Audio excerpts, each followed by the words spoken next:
The billionaire had learned long ago how to move through the world without truly seeing it. His days were made of glass offices, silent elevators, black cars, and people who smiled too quickly because they wanted something. Nathaniel Cross owned half the skyline of the city, his name engraved on hospitals, universities, and charities. Yet his heart lived behind locked doors. It hadn't always been that way. Decades earlier, before the billions, before the headlines, before the loneliness hardened into habit, there had been a small house near the river, a woman who laughed easily, and a tiny gold necklace shaped like a crescent moon resting against her collarbone. That necklace was more than jewelry. It was a promise Nathaniel had failed to keep. The day it vanished was the day everything else fell apart, and no amount of money had ever managed to bring it back. On this particular afternoon, Nathaniel was supposed to be attending a ribbon-cutting ceremony for one of his newest developments. Cameras waited. Speeches were prepared. Applause was guaranteed. Instead, he told his driver to take a different route. No reason, just an impulse. The city changed quickly as the car moved away from polished streets into older neighborhoods, where buildings leaned tiredly against each other and life spilled onto the sidewalks. Nathaniel stared out the window, half lost in memories he usually avoided, when something caught his eye, a flash of dull gold in the crowd. "Stop the car," he said suddenly. The driver hesitated. "Soon. Now." The car pulled over. Nathaniel stepped out, ignoring the confused looks from passers-by. His heart was pounding and he didn't yet understand why. Then he saw her clearly, a little girl, no more than 8 or 9 years old. Barefoot except for worn flip-flops, her dress faded and too thin for the season. She was standing near a street vendor, staring at the food with the quiet hunger of someone who has learned not to ask. Around her neck hung a necklace. Nathaniel's breath caught. It was impossible, and yet it wasn't. The crescent moon, the tiny scratch on the left curve, the clasp he himself had repaired one late night with shaking hands. His necklace, the one that had disappeared the night his wife vanished from his life, without a goodbye, leaving behind only silence and unanswered questions. The necklace he had searched for in pawn shops, police files, memories and dreams. The necklace he believed was lost forever. For a moment, the world went silent. The girl turned slightly, and the necklace glinted again in the sunlight. There was no doubt. Nathaniel Cross, the man who could buy islands and companies without blinking, felt his knees weaken like a child's. He approached slowly, afraid that if he moved too fast, the moment would shatter. The girl noticed him and instinctively stepped back, clutching the edge of her dress. She was used to adults looking past her, or worse, looking at her with irritation. Man like this, well-dressed, powerful-looking, meant trouble. "It's okay," Nathaniel said softly, surprising even himself with the gentleness in his voice. "I'm not here to hurt you." Her eyes flicked to the car, then back to him. "I didn't steal anything," she blurted out. "I know," he said quickly. Your necklace. May I ask where you got it?" Her small fingers closed protectively around the crescent moon. "My mama gave it to me." Nathaniel swallowed hard. "Your mother?" "Yes, sir." There was pride in her voice, mixed with something fragile. "She said it was special." "How long have you had it?" he asked. "Since forever," the girl said, then corrected herself seriously. "Since before I can remember." Nathaniel's chest tightened. Forever, before she could remember.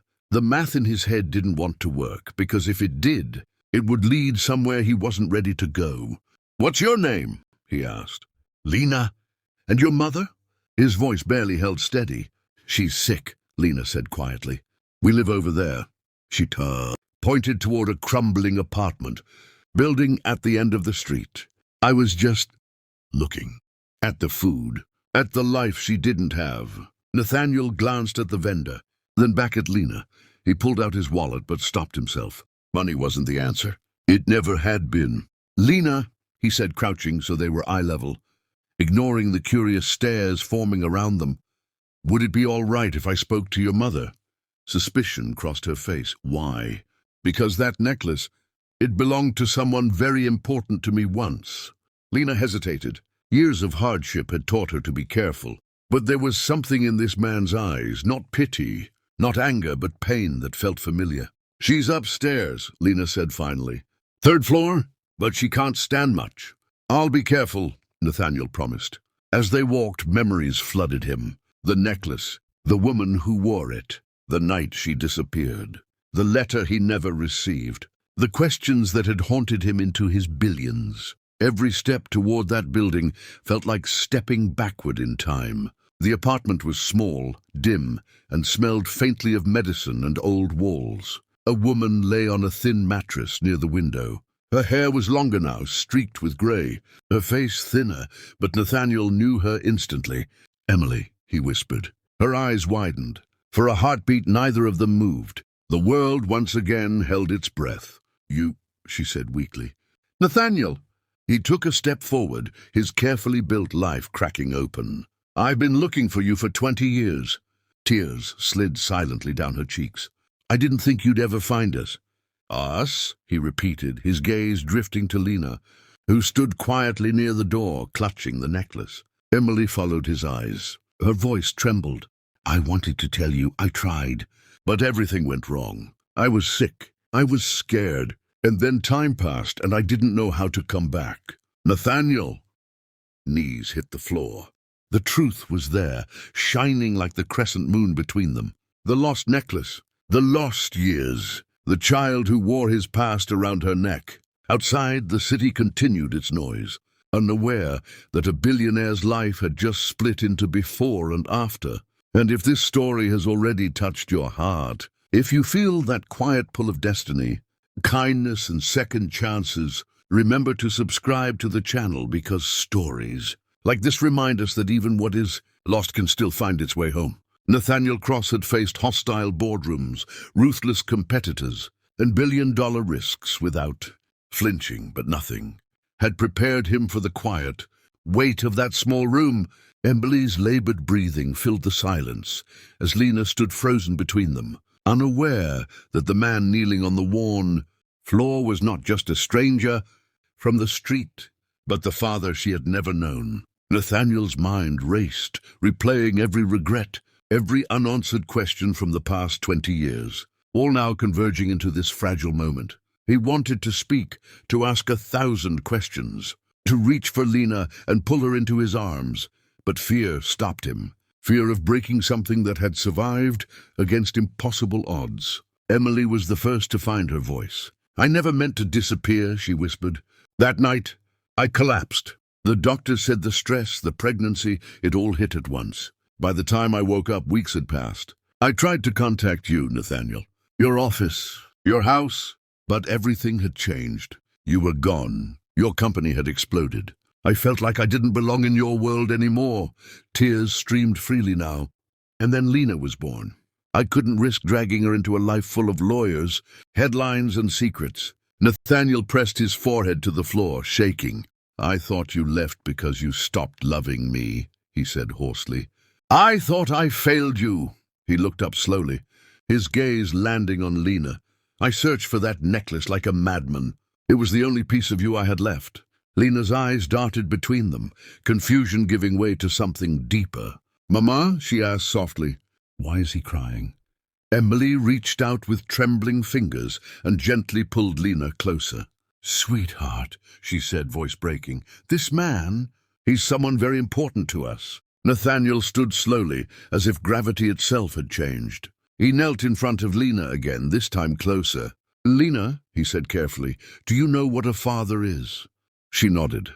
"Some kids at school have one." "Would you be angry," he asked, barely able to breathe, "if I told you I might be yours?" The room stopped. Lena didn't answer right away. She studied his face, really, looked at him, then reached out and touched the crescent moon on her necklace.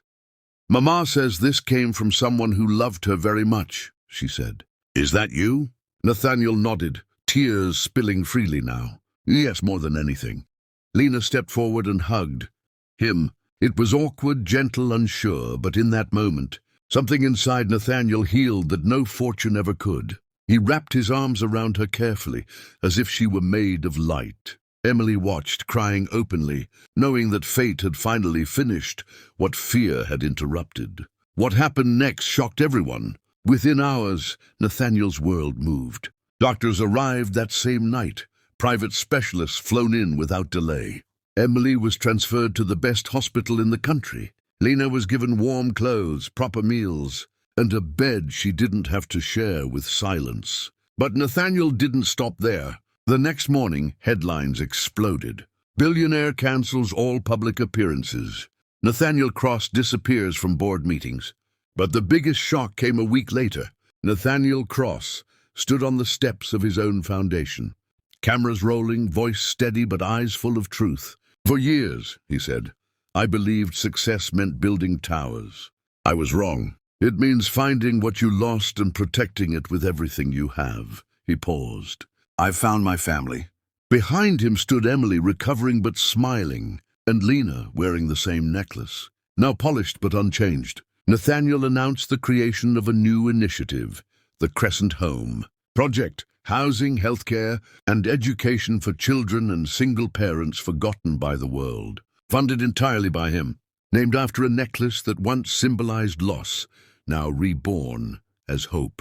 Lena's life transformed overnight, but Nathaniel made sure her heart stayed grounded. He walked her to school, read her bedtime stories, learned how to be a father, not with money, but with presence. And every night Lena would touch the necklace and smile, because now she knew its story and her own. Years later, when people asked Nathaniel Cross what the greatest investment of his life was, he never mentioned stocks or companies. He simply said, "A poor little girl wearing a lost necklace." And if this story moved you, if you believe in second chances, destiny, and the power of kindness, subscribe to the channel. Because the world needs more stories that remind us what's meant for you will always find its way back.